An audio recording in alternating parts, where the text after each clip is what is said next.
What's up, viewers, and welcome to another episode of Cheers Reviews.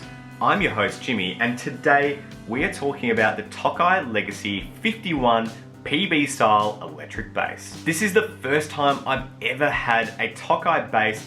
It's a brand that I've heard so much about, but I've never actually owned one, so I'm really keen to see what it's all about. Tokai is commonly known as the brand that made guitars and basses for Fender out of their factory in Japan called Tokai Legacy. I'm so sorry if I've mispronounced that. Please let me know if I've butchered it in the comments below. Now, Tokai making instruments for Fender only came about because they were making copies of Fender guitars and basses under their own brand name. However, the copies were praised for having an exceptional build quality. In fact, guitarist Stevie Ray Vaughan can be seen playing a Tokai Springy Sound, which is a copy of the classic Fender Stratocaster. Although Tokai are best known for their instruments out of their factory in Japan, the bass we have today comes out of the Tokai factory in China. Although it might be a fair stone's throw away from the quality and price of the original Tokai basses, the budget-friendly retro reincarnation is a super cool take on an absolute classic. Pulling inspiration from the 1951 Fender Precision bass, the first thing that caught my eye when seeing this bass was their take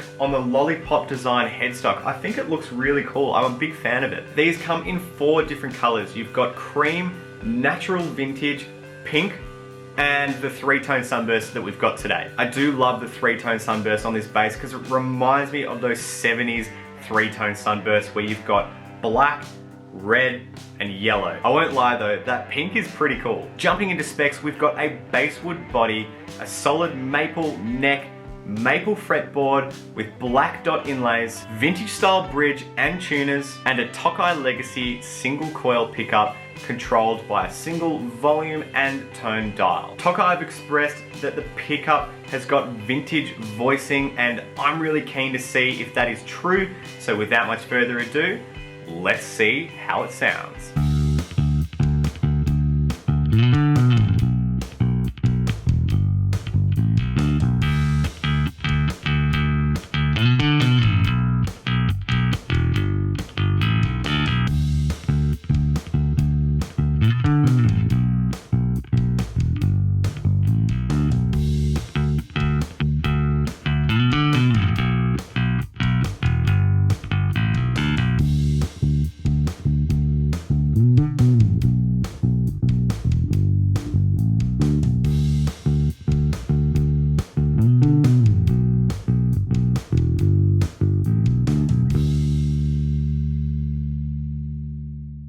Alright, let me know what you thought in the comments below. I loved the straightforward and easy style of playing with the Tokai 51 PB style electric bass. It's definitely a comfortable bass, and even though the neck is unfinished, it's quite smooth to play, and that's only going to get better over time and the more you play. I'm not 100% sold on the vintage voicing that Tokai said, but that's not necessarily a bad thing, and that's because I can see this bass happily gliding into a heap of different genres, especially if you're the kind of player that uses a pick or fingerstyle.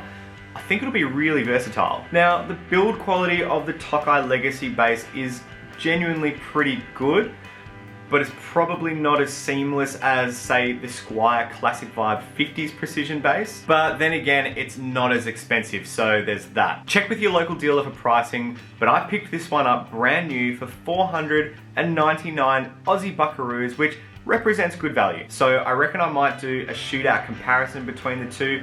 Let me know if that's something that you'd want to see. I'd be more than happy to do it. Anyway, thank you so much for coming along and checking out the Tokai Legacy 51 PB style electric bass.